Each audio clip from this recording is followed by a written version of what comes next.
Chers compatriotes, j'ai l'honneur de vous retrouver autour de cette thématique qui est la résilience citoyenne. Et j'aimerais de prime abord vous en donner quelques détails. C'est quoi la résilience citoyenne et à quoi elle va servir? Vous savez que dans le contexte actuel au Niger et en Afrique de l'Ouest en général, beaucoup de régimes sont des régimes illégaux et injustement établis. Des régimes que les peuples n'ont pas choisis. Alors, il nous appartient de définir les moyens par lesquels nous devons combattre ces régimes-là. Il ne s'agit pas des moyens financiers, des moyens militaires. C'est des moyens qui sont à la portée de tout un chacun.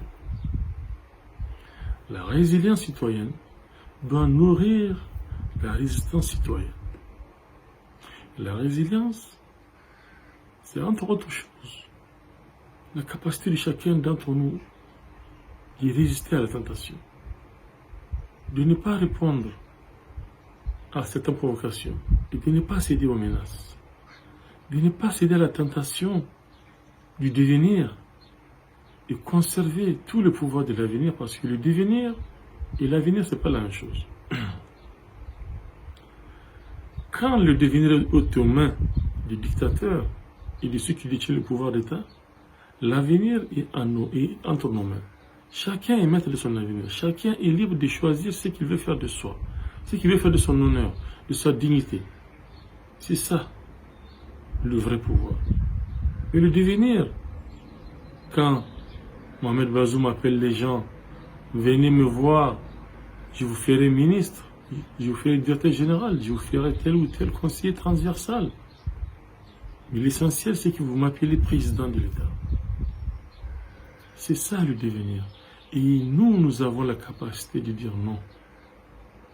Il ne s'agit pas de déployer des gros moyens financiers ou militaires.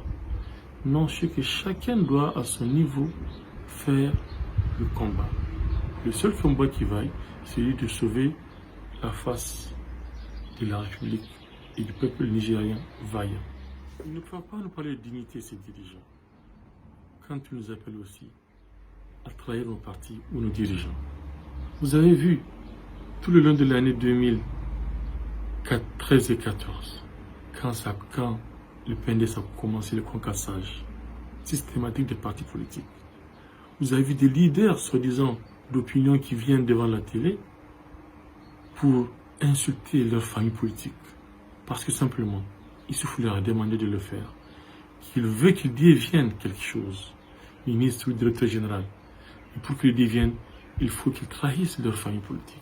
Il faut qu'ils viennent devant le monde entier pour humilier ces dirigeants politiques avec lesquels ils étaient, pour les déshonorer. Alors vous voyez, ces dirigeants, Issoufou comme Bazoum, ne peuvent pas être avec vous tant que vous aurez l'honneur, tant que vous garderez votre dignité. Ils ne peuvent pas avoir confiance en vous. Il faut qu'ils vous en dénudent. Il faut qu'ils vous en séparent pour mieux vous asservir.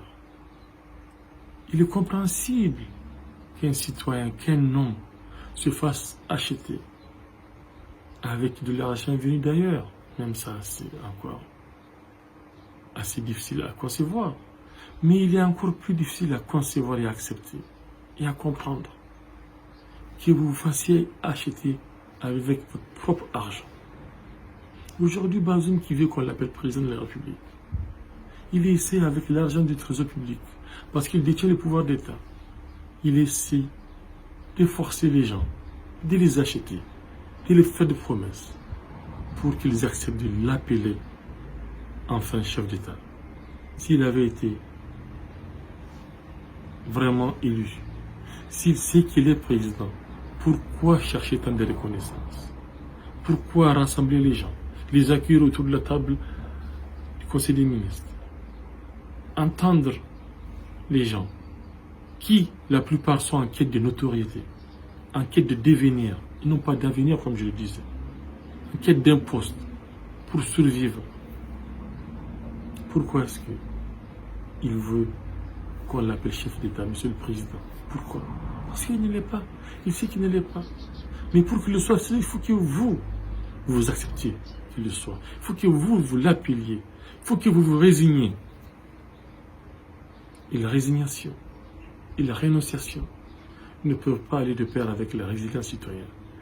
La rénonciation et la résiliation et la résignation ne peuvent pas aller de pair avec la résistance. Vous savez, aujourd'hui on regarde beaucoup de gens qui disent oui, Bazoum a été élu, Dieu lui a donné le pouvoir, sois impatient le temps que ça passe. Alors, je dis à ces gens, le jour où votre voiture sera volée, le jour où votre chèvre ou votre vache sera volée, et que vous la verrez dans les mains du voleur au marché qui la vend, ne venez pas vous plaindre. Allez-y chez vous, croisez les bras et dites que Dieu lui a donné la chèvre ou la voiture ou la vache, elle lui appartient. Si vous dites que cette voiture qui a été volée, cette vache qui a été volée, a été donnée au voleur par Dieu, vous vous êtes résigné. Ce qui n'est pas vrai. Parce que si c'est le cas, pourquoi est-ce que le Tout-Puissant aurait prévu des sanctions dans toutes les religions monothéistes du monde, en islam, dans le christianisme ou dans le judaïsme? Partout quand quelqu'un vole, il y a des sanctions qui vont avec. Parce que cela n'est lui pas licite. C'est la même chose avec le pouvoir actuel. Bazoum a été président parce que Youssouf l'a voulu. Youssouf n'est pas tout puissant.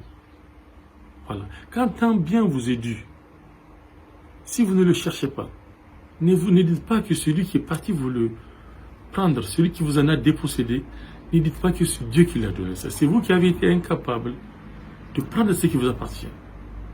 Et vous vous résignez parce que simplement vous pensez que pour résister à Bazoum et au PNDS, il y a ce système de corruption et de prostitution des mentalités.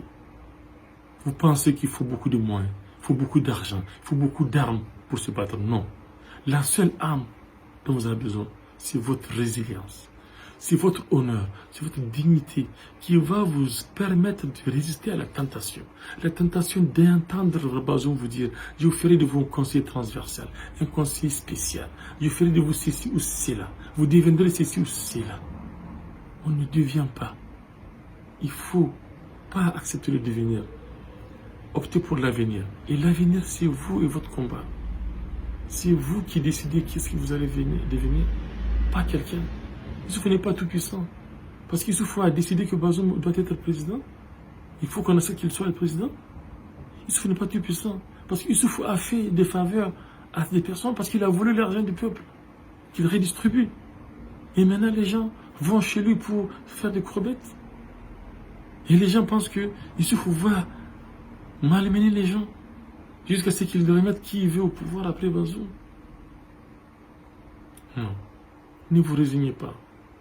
Ne vous résignez pas. Restez digne. Gardez votre honneur. Et restez pauvre sur le fond. Restez pauvre sur le fond. Moi, il y a quelques années, quand j'ai perdu mon emploi, j'ai vendu la seule parcelle que j'avais à Niamey. Et j'ai ouvert un restaurant. J'ai vendu des sandwichs et des plats pendant 2 ans et demi. Et oui, j'étais ingénieur à l'époque, mais j'ai préféré cela que plutôt aller comploter contre mes camarades, contre mes amis, contre ceux qui me respectent et que je respecte. À comploter contre eux juste pour deviner quelque chose. Aujourd'hui, la seule question qu'il faut se poser, est-ce que nous avons de bons dirigeants? Il est clair que en islam, on dit souvent, chaque peuple n'a que les dirigeants qu'il mérite. Mais le Niger ne mérite pas les dirigeants actuels. Le Nigeria est un individu humain, patient, qui est pacifique. Et aujourd'hui, les dirigeants qui nous dirigent avec Youssouf et Bazoum, depuis 10 ans, ils sont inhumains. Ils sont dangereux. Ils sont méchants. Tant que vous n'êtes pas avec eux, vous n'avez pas droit à la vie. Vous n'avez pas droit à la survie. Vous n'avez pas droit au travail. C'est cela. Regardez ce qui s'est passé. en mai dernier, au début du Ramadan. Sapeur pompier msoba yika. Sonde irme chino bon danjo no go diwo irme chino bon fa. École aéroport un sapeur pompier msoba yika. Wallahi. Il ko mir fa ba il ko mir wa balawo kango kan Niger ga. École no fa sonde danjo go di yanga zam har sino. Zam pompe te coupure. Pompe sinde hari. Comment est-ce qu'un dirigeant qui se dit même qu'il est enseignant ne peut pas aller compatir à la douleur des familles qui ont perdu ses 20 enfants. 20 enfants qui sont morts calcinés dans des classes en paillotes. Des dizaines de classes qui sont alignées en paillotes. Et en pleine capitale, parce que pendant 10 ans, Youssouf nous a menti pour dire qu'il a fait des dizaines de milliers de classes en paillotes. Mais en fait, cet argent est parti juste dans sa poche. Et voilà que ce drame nous rappelle simplement tout ce que ce régime n'a pas fait. Alors, Bazoum, un enseignant qui ne peut même pas compatir à la douleur de ses pauvres enfants ou de leur famille, n'est-ce pas? J'aurais voulu que ce jour-là, les Nigériens le rappellent à Bazoum. Il a préféré aller à une institution, à l'institution, un président, dictateur d'Afrique centrale, plutôt que d'assister à l'enterrement de ces enfants. Ces victimes, c'est des victimes, c'est des martyrs de la République, ces enfants-là. Il n'ira jamais rendre visite aux forces de défense et de sécurité sur les têtes d'opération. Et pourtant, vous avez vu la dernière fois, Mohamed Kaka, le général 4 étoiles du Tchad, est venu rendre visite à Bazoum Mohamed. Il a pris son hélicoptère et est parti rendre visite aux forces tchadiennes basées à Terra, en plein théâtre d'opération. Un endroit que Youssouf pendant 10 ans n'a jamais visité. Parce qu'eux, ils ont peur. Mais ils veulent diriger. Vous voulez diriger un peuple, mais vous avez peur. Vous voulez diriger une armée et vous voulez que ces militaires soient vaillants, alors que vous n'avez même pas le courage d'aller voir dans quelles conditions ils vivent sur le terrain. Alors, je finirai par deux choses. Il est dit dans la Bible, seul un bon arbre donne un bon fruit. Vous reconnaîtrez le bon arbre par son fruit. Est-ce que l'arbre de la Renaissance a-t-il donné une armée forte, puissante? Non. Est-ce que l'arbre de la Renaissance a fait de notre administration une administration compétitive où ne règne pas la politique ni la corruption? Non. L'arbre de la Renaissance nous a-t-il doté d'un système éducatif performant? Non. Et je peux citer les exemples, ils font légion. Cet arbre n'est pas un bon arbre. Il faut s'en débarrasser. Donc, chers concitoyens, jeunesse nigérienne, leaders politiques et religieux, parce que même les leaders religieux nous ont abandonnés. Il nous faut résister. Et la résistance passe par l'honneur et la dignité. Elle passe par la résilience. La résistance citoyenne à laquelle nous faisons appel, elle passe par la résilience citoyenne. Vous n'entendrez jamais ces dirigeants vous parler d'honneur. Je les mets au défi. Parce que l'honneur et la dignité, ce sont les deux choses dont ils veulent vous déposséder. Restez dignes, gardez votre honneur et que Dieu vous garde.